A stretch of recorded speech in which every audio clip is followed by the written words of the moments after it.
Hello दोस्तों, welcome back to my YouTube channel और मैं हूं नीलू। हम पढ़ रहे हैं एमपीपीएससी मेंस 2024 और 25 के लिए निर्माण आईएएस की बुक।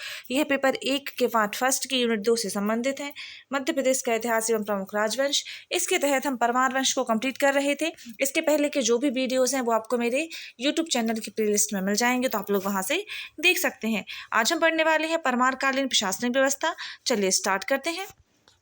परमारकालीन अभिलेख एवं ताम्रपत्र से परमारकालीन प्रशासन की स्पष्ट सूचना प्राप्त नहीं होती है, किंतु तात्कालिक साहित्य इस पर प्रकाश डालते हैं, जिसमें धनपाल कृत तिलक मंजरी, भोज रचित श्रृंगार मंजरी, कथा युक्ति कल्पतरु एवं सम्रांगण सूत्रधार, सिद्धसी कृत उपमत उपमिति भाव प्रपंच कथा तथा लक्ष्मीधर कृत कृतकल्पतरु प्रमुख है। इन साहित्यों से परमारकालीन प्रशासन की विस्तृत जानकारी प्राप्त होती है, जो इस प्रकार है।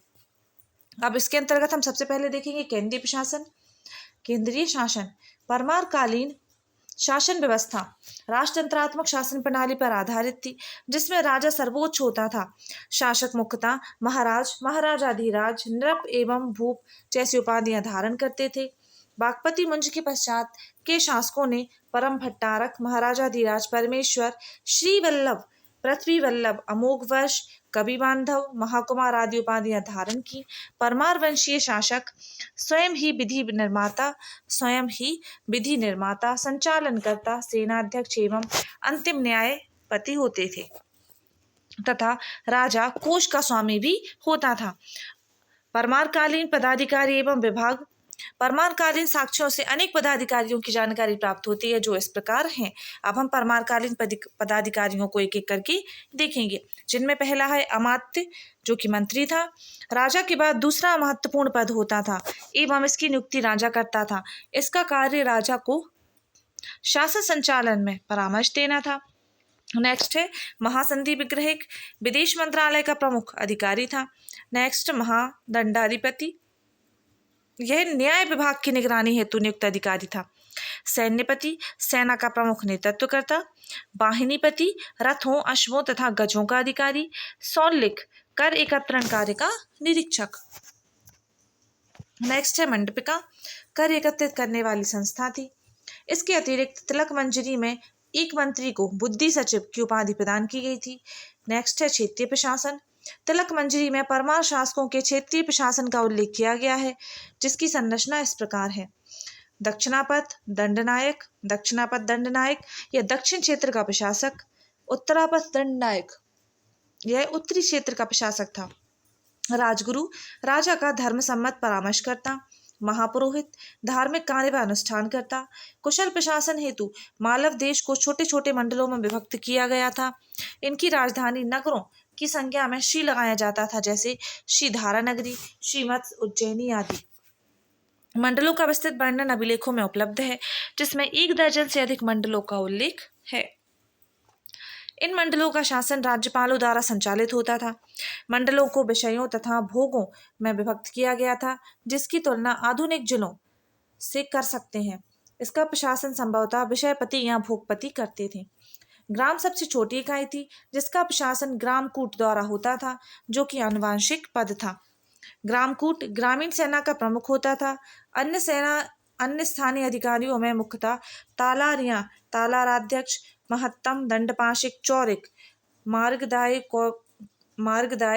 कौपतिके, गोकुलिक, पट्टिकिल, राजाध्यक्ष आदि होते थे। उपर्युक्त विश्लेषण से स्पष्ट है कि परमारों की प्रशासनिक व्यवस्था उत्कृष्ट थी। इस वंश के अनेक शासकों ने मुख्यतः भोजवामुंज ने इस वंश के अनेक शासकों में मुख्यतः भोजवामुंज ने प्रशासन का एक मानक स्थापित किया, जिसमें दान, परोपकार एवं प्रजा कल्याण सर्वोपरि था। अब नेक्स्ट हम देखने वाले हैं परमारकालीन आर्थिक व्यवस्था को। इसके तहत हम पढ़ेंगे कृषि इस काल का प्रमुख व्यवसाय था। वैश्य व शूद्रों के साथ अन्य वर्ग भी कृषि कार्य में संलिप्त थे। कृषि में चावल, तिल, मूंग एवं कणिका आदि अनाजों का उत्पादन किया जाता था। नकदी फसलों में अफीम एवं नील के साथ गन्ने का भी उत्पादन होता था। मालवा का गुड़ इस क्षेत्र का प्रसिद्ध उत्पाद था।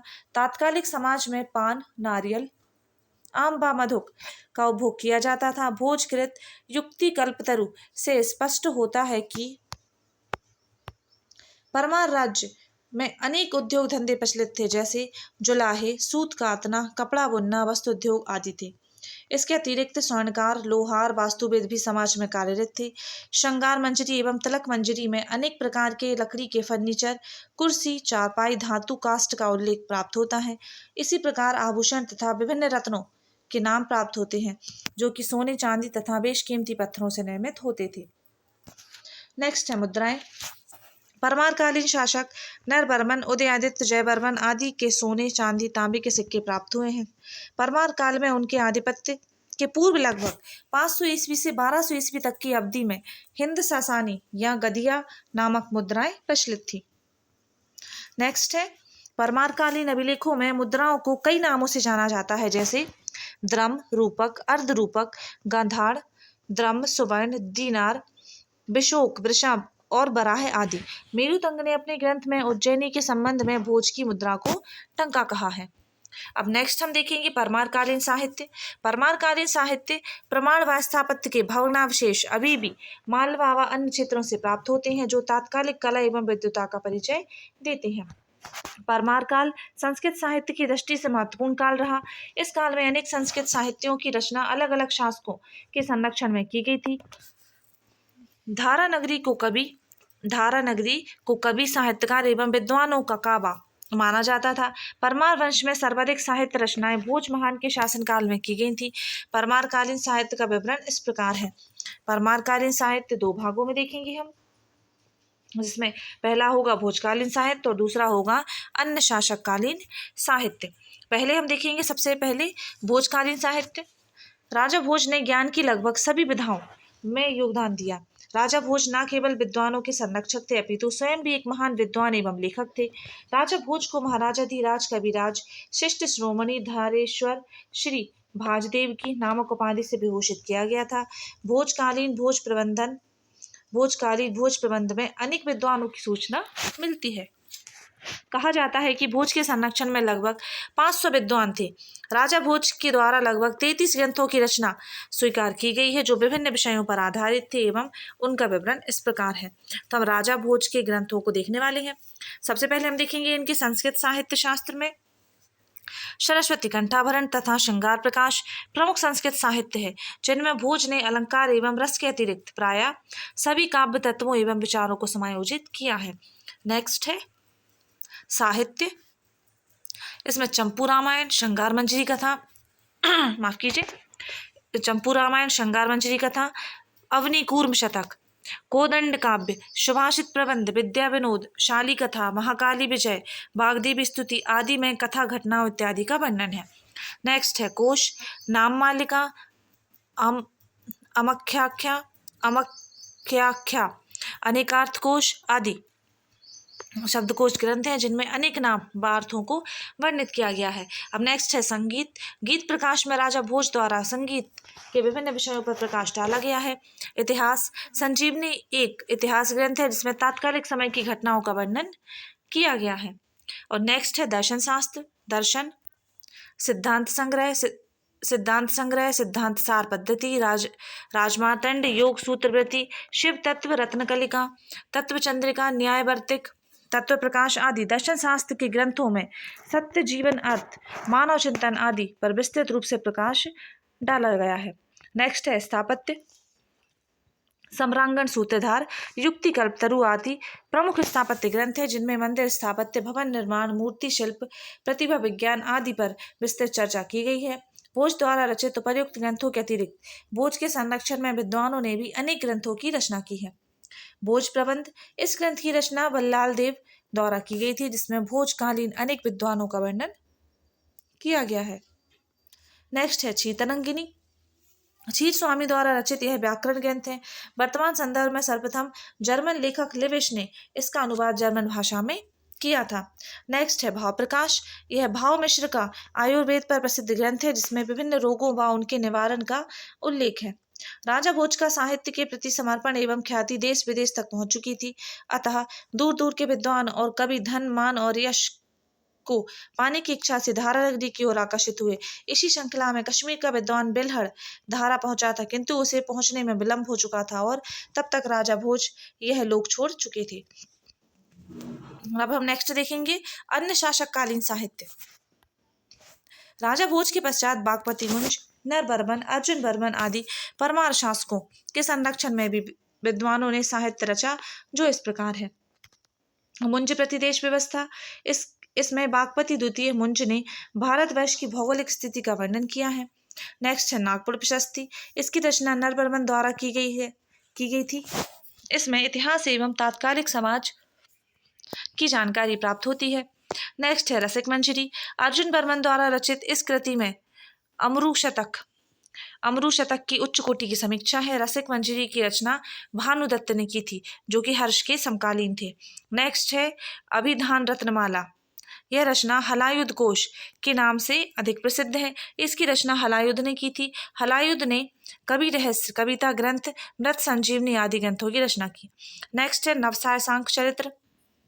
इसकी रचना परिमल पद्मगुप्त द्वारा की गई थी, जो कि बागपति द्वितीय एवं सिंधुराज का प्रतिष्ठित राजकवि था। नेक्स्ट है दसरूप। इसकी रचना बागपति मुंज के दरबारी कवि धनंजय ने की थी। धनंजय के भाई धनिक ने दसरूप का अनुशीलन कर अवलोक नामक ग्रंथ लिखा। नेक्स्ट है प्राणमंजरी। इसकी रचना मुंज के वंशज भानु उदयादित्य के प्रिय श्री सूत्रधारमल द्वारा की गई थी। नेक्स्ट है दर्शन शास्त्र। दर्शन शास्त्र की रचना दर्शन सार की रचना देवसेन ने की थी, जो एक जैन लेखक था। प्राकृतिक भाषा में रचित यह ग्रंथ जैन दर्शन पर आधारित है। दो अन्य ग्रंथ आराधनासार और तत्वसार भी इसी की कृतियां मानी जाती हैं। नेक्स्ट है प्रद्युम्न चरित्र। इसे बागपति द्वितीय के दरबारी कवि महासेन द्वारा लिखा गया था, जिसमें श्री कृष्ण एवं रुक्मणी के पुत्र की कथा का वर्णन है। नेक्स्ट है सुभाषित रत्न संदोह। इस ग्रंथ की रचना अमित गति द्वारा की गई थी, जिसे मुंज, सिंधुराज एवं भोजदेव ने सम्मानित किया था। एक अन्य ग्रंथ उपासकार चार, जो अमित गति श्रावणकाचार नाम से लोकप्रिय हुआ, जिसकी रचना अमित गति ने की थी। उपर्युक्त ग्रंथों के अतिरिक्त हरिसेन की धर्म परीक्षा, मेरुतंगाचार्य की प्रबंध चिंतामणि 1305, जिसमें तात्कालिक राजनीतिक एवं सांस्कृतिक जीवन का परिचय प्राप्त होता है। अब नेक्स्ट हम देखेंगे सरस्वती कंठाभरण। सरस्वती कंठाभरण राजा भोज का सर्वाधिक लोकप्रिय ग्रंथ है। इसमें 5 परिच्छेद हैं, जिसमें 5 परिच्छेद में काव्य के दोष व गुण, द्वितीय परिच्छेद में तो प्रथम परिच्छेद में काव्य के दोष एवं गुण, द्वितीय परिच्छेद में शब्द अलंकार, तृतीय परिच्छेद में अर्थ अलंकार, चतुर्थ परिच्छेद में उभय अलंकार तथा पंचम परिच्छेद में रस विवेचन को वर्णित किया गया है। यह कृति व्याकरण पर लिखित सबसे महत्वपूर्ण कृतियों में से एक है। बोझ ने इस रचना में भामर, दंडी, अग्नि पुराण, वामन, रुद्र आदि की रचनाओं से जो कुछ भी तर्क संगत लगा, निसंकोच अनुकरण कर लिया। उभय अलंकार की विवेचना, त्रिलंकार का वर्गीकरण तथा निरूपण भी सरस्वती कंठाभरण में अनुपम रहा है।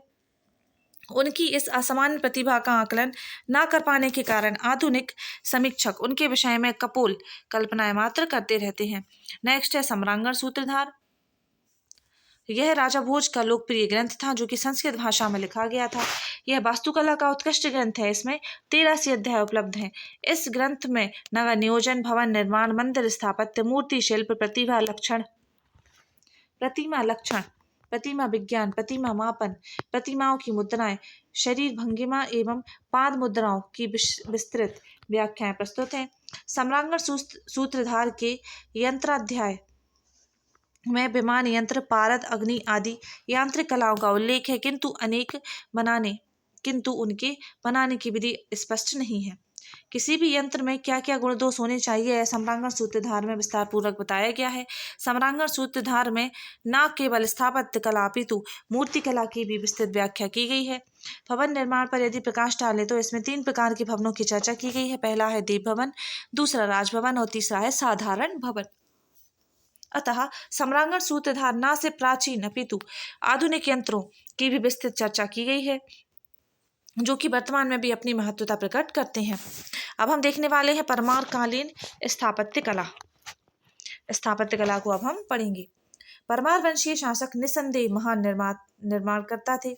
उन्होंने मंदिर निर्माण कला को अत्यधिक प्रोत्साहन एवं संरक्षण प्रदान किया। आज भी उस समय के मंदिर एवं उनके भग्नावशेष उनके कला के प्रति समर्पण एवं योगदान को पुष्ट करते हैं। परमार कालीन सम्रांगण सूत्रधार, युक्ति कल्पतरु, अपराजित परीक्षा तथा उसके बाद रचित प्रसाद मंडन तात्कालिक मंदिर निर्माण की लगभग संपूर्ण व्याख्या करते हैं। परमार कालीन मंदिर अनेक शैलियों में निर्मित किए गए, जिनमें भूमि शैली तथा उड़िया शैली प्रमुख थी। भूमि शैली का सबसे प्रसिद्ध मंदिर उदयपुर विदिशा का नीलकंठेश्वर मंदिर है, जिसका निर्माण उदयादित्य द्वारा करवाया गया था। यह मंदिर वर्तमान में पूर्ण रूपेण सुरक्षित है। इसके अतिरिक्त राजा भोज द्वारा निर्मित मंदिरों में भोजपुर का शिव मंदिर, बागदेवी मंदिर धार, भोजेश्वर मंदिर धार, त्रिभुवन मंदिर चित्तौड़ आदि प्रमुख है।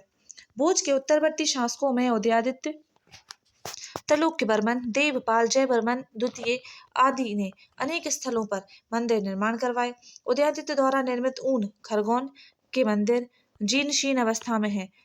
इनमें महालक्ष्मी मंदिर, चौबारा डेरा मंदिर, महादेव मंदिर उदयपुर, उदयेश्वर मंदिर विदिशा आदि प्रमुख है। इसके अतिरिक्त विभिन्न परमार शासकों द्वारा निर्मित गौड़ देवालय, महाकालेश्वर मंदिर, हाटकेश्वर मंदिर, बल्लालेश्वर मंदिर, मामलेश्वर या अमलेश्वर मंदिर एवं ओंकारेश्वर मंदिर प्रमुख है। इसी प्रकार मानधाता में नर्मदा तट खंडवा पर परमार शासकों द्वारा लगभग 6 मंदिर बनवाए गए थे। राजा बागपति मुंज द्वारा उज्जैन में स्थित भट्ट देवी मंदिर के खर्च वहन हेतु ग्राम दान देने का उल्लेख प्राप्त होता है। इसी प्रकार महाकाल परिसर में धनिक नामक व्यक्ति द्वारा धनेश्वर मंदिर बनवाया गया। परमार शासकों के द्वारा उड़िया शैली के मंदिरों में वैजनाथ मंदिर, बदनावर धार का निर्माण करवाया गया। इस मंदिर को उड़निया मंदिर के नाम से भी जाना जाता है। एक किंवदंती है कि पूर्व काल में कोई यति सन्यासी अपने तपोबल से इस मंदिर को उड़ाकर ले जा रहे थे, लेकिन सूर्यास्त का समय होते ही उन्होंने इसे यहीं स्थापित कर दिया था। इसी श्रृंखला में नर्मदा नदी के किनारे जामली ग्राम का शिव मंदिर वर्तमान में चर्चा में रहा, जिसका पुरातात्विक विभाग द्वारा जीर्णोद्धार कराया जाएगा। नेक्स्ट है मूर्तिकला मतलब मूर्ति शिल्प। मालवा के परमार काल में अनेक कलाओं का विकास हुआ, जिसमें अनेक कला केंद्र जैसे उज्जैनी धारा, विदिशा भोजपुर, ग्यारसपुर उदयपुर, ऊन मानधाता ओंकारेश्वर आदि कला केंद्रों का विकास हुआ। परमार काल में न केवल हिंदू देवी देवताओं अपितु जैन तीर्थंकरों, यक्ष यक्षिणियों की भी मूर्तियों का निर्माण हुआ। सम्रांगण सूत्रधार में मूर्ति निर्माण की 6 प्रमाणिक विशेषताओं का उल्लेख मिलता है, जो इस प्रकार है। पहला है माध्यम निर्माणक सामग्री, आसन व मुद्राएं। तीसरा है प्रतिमाओं का वर्गीकरण। चौथा वेशभूषा विन्यास और पांचवा प्रतिमा मापन और छठवां आयुध एवं मुद्रा। मूर्ति कला का बेजोड़ उदाहरण बागदेवी की मूर्ति है, जो कि धार के सरस्वती मंदिर में स्थित थी। यह मूर्ति परमार कालीन मूर्ति निर्माण कला की उत्कृष्टता को दर्शाती है। वर्तमान में यह मूर्ति ब्रिटेन के संग्रहालय में स्थित है। अब नेक्स्ट हम देखेंगे अन्य निर्माण में नगर निर्माण, बांधों का निर्माण, मार्गों, कूप, बावड़ी आदि का निर्माण परमार शासकों ने करवाया। परमार शासकों द्वारा अनेक अभिलेखों जैसे हसोल अभिलेख, उज्जैन अभिलेख, बेतवा अभिलेख, उदयपुर प्रशस्ति तथा नागपुर प्रशस्ति आदि को उत्कीर्ण करवाया गया था। भोपाल शहर में राजा भोज द्वारा एक विशाल झील का निर्माण करवाया गया था। भोजपुर में साइक्लोपियन बांध का निर्माण राजा भोज द्वारा करवाया गया था। विदिशा के पास उदयादित्य ने उदयपुर नामक नगर बसाया, जिसमें अनेक मंदिरों का निर्माण भी कराया गया। उदयादित्य ने उदयपुर में ही उदय समुद्र नामक तालाब बनवाया था। परमारकालीन मंदिर नीलकंठेश्वर मंदिर अवस्थित इसकी उदयपुर विदिशा है। निर्माण परमार शासक उदयादित्य द्वारा और अन्य नाम देखें तो उदयेश्वर मंदिर विशेष देखें भगवान शिव को समर्पित है। भूमि शैली में निर्मित मंदिरों में सर्वोत्कृष्ट निराधार मंदिर है। यह मंदिर भारतीय पुरातत्व सर्वेक्षण विभाग ASI द्वारा संरक्षित राष्ट्रीय महत्व का एक स्मारक है। माफ कीजिए, यह एक पूर्वाभिमुख मंदिर है, जिसकी निर्माण योजना में गर्भगृह, अंतराल तथा गुण मंडप शामिल है, जिसमें 3 मुख्य मंडप हैं तथा एक बृहद सभा मंडप अलग निर्मित है। इस मंदिर के चारों दिशाओं में ऊंची जगती पर 8 गौण देवताओं के मंदिर निर्मित हैं। मंदिर के शीर्ष पर घिर्रीदार आमलक, मंदिर शिखर के शीर्ष पर पत्थर की संरचनाएं, कलश और ध्वज धारक आज भी सुरक्षित है। मुखमंडप, अंतराल, गूढ़ मंडप एवं गर्भगृह की छत समवर्णा शैली में निर्मित है एवं कपिली की दीवार में बृहदाकार शिव प्रतिमाएं विद्यमान है। मुखमंडप एवं गर्भगृह में प्रवेश हेतु भव्य प्रवेश द्वारों का निर्माण किया गया है, जिन्हें क्रमशः सुभगा वर्ग एवं नंदिनी वर्ग का नाम दिया गया है।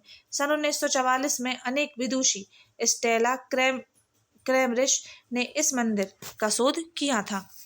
नेक्स्ट है सिद्धेश्वर मंदिर। इसकी अवस्थिति नेमाबाद देवास में है। निर्माण इसका परमार शासकों द्वारा 12वीं सदी में हुआ।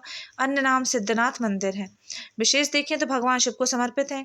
यह मंदिर नर्मदा नदी के दाहिने तट पर स्थित है।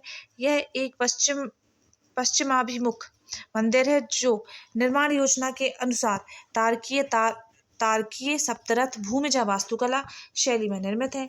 इसके शिखर के प्रत्येक चतुर्थांश में पांच शिखरिकाएं हैं तथा गर्भगृह के पहले एक कपोत है, जिसमें बाद में जेलों से घिरे 3 गलियारों वाला मंडप जोड़ा गया है। अब नेक्स्ट हम देखेंगे शिव मंदिर, जो है जामली का। इसकी अवस्थिति देखें तो जामली गांव धार में है। परमार शासकों द्वारा 12वीं सदी में इसका निर्माण कराया गया और विशेष देखें तो भगवान शिव को समर्पित है। और यह मंदिर जामली ग्राम के निकट एक पर्वत श्रृंखला के ढलान पर ऊंची जगती पर निर्मित है। इस मंदिर का निर्माण भूमि शैली की पंचरथ योजना में किया गया है, जो एक पंचभूत शिखर युक्त मंदिर है। M.W. माइकेल का यह मत है कि इस मंदिर की योजना निर्माण में वास्तु पुरुष मंडल सिद्धांत का प्रयोग किया गया है।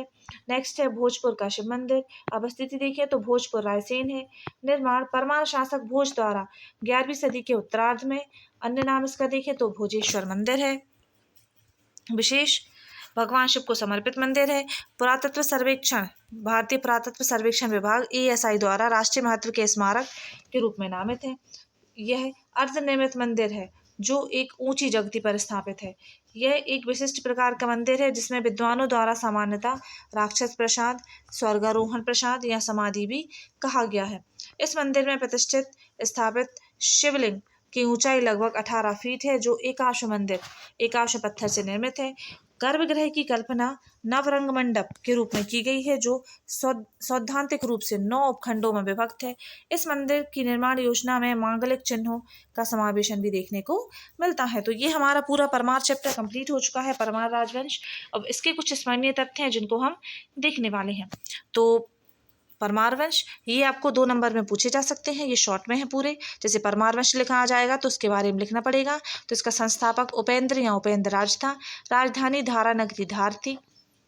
परमार वंश में परमार शब्द का क्या अर्थ है? परमार शब्द का अर्थ है शत्रु का नाश करने वाला। परमारों का मूल निवास स्थान कहाँ माना जाता है? परमारों का मूल निवास स्थान माउंट आबू राजस्थान को माना जाता है। उपेंद्र है। अब तो उपेंद्र के बारे में लिखेंगे। मालवा में परमार वंश का संस्थापक था और राजधानी उज्जैन थी और शासनकाल 945 से 949 ईस्वी रहा। नेक्स्ट हम देखेंगे मालवा पर शासन करने वाली परमार वंशी किसके सामंत थे? तो वह राष्ट्रकूटों के सामंत थे। परमाणु की उत्पत्ति कहाँ से हुई है? चंद्रबरदाई की पुस्तक पृथ्वीराज रासो में परमाणु की उत्पत्ति माउंट आबू में ऋषि वशिष्ठ के द्वारा की गई यज्ञ अग्निकुंड से बताई गई है। बैरी से है। मालवा के परमार वंश के शासक उपेंद्र का उत्तराधिकारी बैरी से था। इसमें विशेष देखें तो कीर्तिमान की रचना की थी इसने। इसके शासनकाल में मेहर भोज ने मालवा पर आक्रमण कर अधिकार कर लिया था। अब नेक्स्ट है बागपति प्रथम। मालवा के परमार वंश के शासक सियक प्रथम का उत्तराधिकारी था। प्रतिहार राजा महेंद्रपाल प्रथम के समकालीन था। इसने परम भट्टारक महाराजाधिराज परमेश्वर की उपाधि धारण की। अब नेक्स्ट हम देखेंगे सियक द्वितीय। परमार वंश का महान शासक था। इसका शासनकाल 948 से 972 ईस्वी था। विशेष देखें तो महाराजाधिराज एवं महामांडलिक चूड़ामणि नामक उपाधि धारण की। नेक्स्ट है बागपति मुंज या फिर बागपति द्वितीय। परमार वंश का शक्तिशाली शासक था। शासनकाल इसका 972 से 994 ईस्वी रहा। विशेष देखें तो मांडू में मुंज सागर झील का निर्माण कराया था। नेक्स्ट है भोज परमार। परमार वंश के शासक सिंधु राज का उत्तराधिकारी था। 1010 से 1055 ईस्वी इनका शासनकाल रहा। राजधानी धार थी और धार किले का निर्माण कराया था। राजा भोज की सांस्कृतिक एवं कलात्मक उपलब्धियां लिखिए। राजा भोज की सांस्कृतिक एवं कलात्मक उपलब्धियां, तो धार में भोजशाला का निर्माण कराया, चित्तौड़गढ़ के त्रिभुवन मंदिर का निर्माण कराया, भोजताल और साइक्लोपियन बांध का निर्माण कराया, धार किले का निर्माण कराया, रायसेन में भोजपुर मंदिर का निर्माण कराया। नेक्स्ट है, किस अभिलेख में बागपति द्वितीय को हूणों का विनाश करता बताया गया है? तो वह गांउरी अभिलेख में बताया गया है। प्रबंध चिंतामणि क्या है? तो यह प्रमुख जैन साहित्य है। रचयिता इसके मेरुतंग है। विशेष देखें तो परमार राजा मुंज और भोज के प्रशासन की जानकारी का उल्लेख है। अब हम देखेंगे राजा भोज की राजनीतिक उपलब्धियां। करचुरी शासक गंगेदेव तथा इंद्ररथ को परास्त किया। कोंकण के शासक शिलाहार केसीदेव को परास्त किया। चित्रकूट दुर्ग को अपने अधीन किया और तेलंगाना के तेलप को हराया। अब नेक्स्ट हम देखेंगे नवसहसांक चरित्र। इसके रचयिता पद्मगुप्त थे और सिंधु राज की विजयों का वर्णन इसमें मिलता है। नेक्स्ट है सिंधु राज। परमार वंश का प्रमुख शासक था। शासनकाल 997 से 1010 ईस्वी रहा और धार में शिवलिंग की स्थापना की थी। नेक्स्ट है भोजशाला, वर्तमान धार जिले में है। परमार वंश के शासक भोज ने इनका निर्माण कराया था। यह वैदिक दर्शन, संस्कृत, आध्यात्म, ज्योतिष आदि की शिक्षा दी जाती है। राजा भोज द्वारा रचित किन्हीं दो ग्रंथों के नाम, तो युक्ति कल्पतरु और सरस्वती कंठा भरण है। नेक्स्ट है जयसिंह प्रथम। परमार शासक राजा भोज का उत्तराधिकारी था। शासनकाल 1055 से 1070 ईस्वी। चालुक्य शासक सोमेश्वर के संयोग से मालवा पर पुनः अधिकार किया था। यशो रूपावलोक तथा दशरूप ग्रंथ के रचयिता के नाम लिखिए। तो यशो रूपावलोक के धनिक हैं और दशरूप के धनंजय। मुंज सागर अवस्थिति मांडू धार में है और निर्माण देखें तो बागपति मुंज ने कराया था। अब नेक्स्ट है उदयादित्य। मालवा के परमार वंश का प्रमुख शासक था उदयादित्य। शासनकाल 1070 से 1086 ईस्वी रहा इसका। उदयपुर नगर बसाया। ऊन खरगोन में महालक्ष्मी मंदिर का निर्माण कराया था। नेक्स्ट है नरवर्मन देव। परमार वंश के शासक लक्ष्मदेव का उत्तराधिकारी था। शासनकाल 1094 से 1133 ईस्वी। निर्माण नारायण की उपाधि धारण की। नागपुर प्रशस्ति रचयिता नरवर्मन थे। इतिहास एवं तात्कालिक समाज की जानकारी इसमें मिलती है। नेक्स्ट है रसिक वंशरी। रचयिता अर्जुन वर्मन थे। इसमें विशेष देखें तो अमरू शतक की उच्च कोटि की समीक्षा है इसमें। नेक्स्ट है प्रद्युम्न चरित्र। इसकी रचना या रचयिता है बागपति द्वितीय के दरबारी कवि महासेन। विशेष श्री कृष्ण एवं रुक्मणी के पुत्र की कथा का वर्णन है इसमें। मालवा के परमार वंश के पतन के कारण की बात करेंगे तो अयोग्य उत्तराधिकारी, योग्य सेनापति तथा सुसंगठित सेना का अभाव, दक्षिणवर्ती राज्यों से संघर्ष, चालुक्यों से निरंतर युद्ध, मुस्लिम शासकों की महत्वाकांक्षा और राजपूतों से युद्ध। परमारकालीन प्रशासनिक व्यवस्था। जानकारी के स्रोत धनपाल कृत तिलक मंजरी, भोज कृत युक्तिकल्पतरु, शंकार मंजरी तथा शंगार मंजरी आदि। प्रशासनिक व्यवस्था में केंद्रीय प्रशासन, पदाधिकारी एवं विभाग जैसे सैन्यपति, मांडपिका आदि और क्षेत्रीय प्रशासन। नेक्स्ट है नीलकंठेश्वर मंदिर। इसकी अवस्थिति उदयपुर विदिशा। निर्माण इसका उदयादित्य द्वारा कराया गया था। विशेष देखें तो भगवान शिव को समर्पित मंदिर है ये और पूर्वाभिमुख मंदिर है। भारतीय पुरातत्व सर्वेक्षण विभाग द्वारा संरक्षित एवं राष्ट्रीय महत्व के स्मारक के रूप में नामित किया गया है। नेक्स्ट है साइक्लोपियन बांध। अवस्थिति इसकी भोजपुर है। निर्माण इसका परमार राजा भोज द्वारा कराया गया था। यहाँ देखिए हम गीत प्रकाश, तो इसके रचयिता राजा भोज है। संगीत के विभिन्न विषयों का इसमें उल्लेख है। नेक्स्ट है सिद्धेश्वर मंदिर। इसकी अवस्थिति नेमावर देवास में है। परमार शासकों द्वारा 12वीं सदी में बनवाया गया। अन्य नाम देखें तो सिद्धनाथ मंदिर है। विशेष भगवान शिव को समर्पित मंदिर है और पश्चिमाभिमुखी मंदिर है। नेक्स्ट है भोज प्रबंध। इसके रचयिता बल्लाल देव हैं। भोजकालीन अनेक विद्वानों का इसमें उल्लेख है। क्षीर तरंगिनी पुस्तक के लेखक कौन है? तो वह है क्षीर स्वामी। भाव प्रकाश। इसके रचयिता भाव मिश्र हैं। विशेष देखें तो विभिन्न रोगों व उनके निवारण का इसमें उल्लेख है। नेक्स्ट है भोजेश्वर मंदिर। इसकी अवस्थिति भोजपुर रायसेन में है। परमार शासक भोज द्वारा 11वीं सदी के उत्तरार्ध में बनवाया गया। विशेष भगवान शिव को समर्पित मंदिर भारतीय पुरातत्व सर्वेक्षण विभाग द्वारा राष्ट्रीय महत्व का स्मारक के रूप में नामित हुआ है। ये हमने स्मरणीय तथ्य पढ़ लिए हैं जो हमें 2 नंबर में पूछे जा सकते हैं। और इसके बाद ये संभावित प्रश्न है, इनका आप लोग स्क्रीनशॉट ले लीजिए और इनको लिखकर आप लोग अपनी आंसर राइटिंग कीजिए। आप लोग स्क्रीनशॉट इनका ले सकते हैं। ये अति लघु उत्तरीय प्रश्न थे और ये वाले लघुत्तीय प्रश्न है, तो इनका भी स्क्रीनशॉट ले लीजिए और प्रैक्टिस कीजिए। जैसे ये वाला क्वेश्चन है, भोजपुर में शिव मंदिर की वास्तुशिल्पीय विशेषताओं पर प्रकाश डालिए। तो ये 2023 में पूछा जा चुका है मेंस में, MPPSC 2023 में भोजपुर के शिव मंदिर की वास्तुशिल्पीय विशेषताओं पर प्रकाश डालिए, ये वाला क्वेश्चन पूछा जा चुका है। तो इसको लिख के आप लोग प्रैक्टिस कीजिए इनकी। और ये वाले दीर्घवृत्तीय प्रश्न है, जैसे इसमें ये 2018 में आया हुआ है, भोज परमार की राजनीतिक व सांस्कृतिक उपलब्धियों का मूल्यांकन कीजिए। तो इस टाइप के सभी क्वेश्चन को लिखिए और अपनी प्रैक्टिस कीजिए। अगर आप लोग को वीडियो पसंद आ रहे हो दोस्तों, तो प्लीज़ दोस्तों यूट्यूब को सब्सक्राइब कर लें और चैनल को सब्सक्राइब कर लें और वीडियो को लाइक ज़रूर किया करें। और साथ में प्लीज़ दोस्तों शेयर करें, क्योंकि मुझे मोटिवेशन मिलता है प्लीज़। और मैं आप लोग को प्री का कंटेंट भी लेके आने वाली हूँ। और सूत्रों से पता चला है कि अक्टूबर 2024 तक 2025 का नोटिफिकेशन आ जाएगा। तो तैयारी स्टार्ट कर दीजिए करना। जो नहीं पढ़ रहे हैं उनसे कहना चाहूँगी कि आप लोग पढ़ाई कीजिए, क्योंकि MPPSC में ऐसा नहीं होता है कि नोटिफिकेशन आने के बाद आप लोग पढ़ाई स्टार्ट करो और आपका सिलेक्शन हो जाए। आप लोग को पहले से तैयार रहना पड़ता है। तो इसलिए ये मेंस वाले जो पढ़ा रही हूँ मैं लेक्चर्स, इनको अटेंड कीजिए। और साथ में जो प्री वाली बुक्स मेरे चैनल पे अपलोडेड हैं, मध्य प्रदेश का इतिहास, संवैधानिक व्यवस्था, ये सब बुक्स मैंने करवा दी हैं, तो आप उन सबको भी देखते रहें। और अगर आप लोग चाहें तो MP एग्ज़ाम अकेडमी के मेंटरशिप प्रोग्राम को भी ज्वाइन कर सकते हैं, जो कि बहुत गुणवत्तापूर्ण, टू द पॉइंट है और साथ में सर्वश्रेष्ठ है। और इसकी फ़ीस बहुत ज़्यादा कम है, बहुत कम है इसकी फ़ीस, कि जो आप लोग आसानी से इसको अफोर्ड कर सकते हैं। तो मैंने इसका डिटेल वीडियो भी बनाया हुआ है, जो आपको चैनल पे मिल जाएगा, आप लोग उसको देख लीजिएगा। अभी MP एग्ज़ाम अकेडमी का जो मेंटरशिप प्रोग्राम है वह मिल रहा है केवल 1499 रुपये में। तो अगर आप लोग चाहें तो उसको बाय कर सकते हैं। चलिए मिलते हैं नेक्स्ट वीडियो में। Thanks for watching.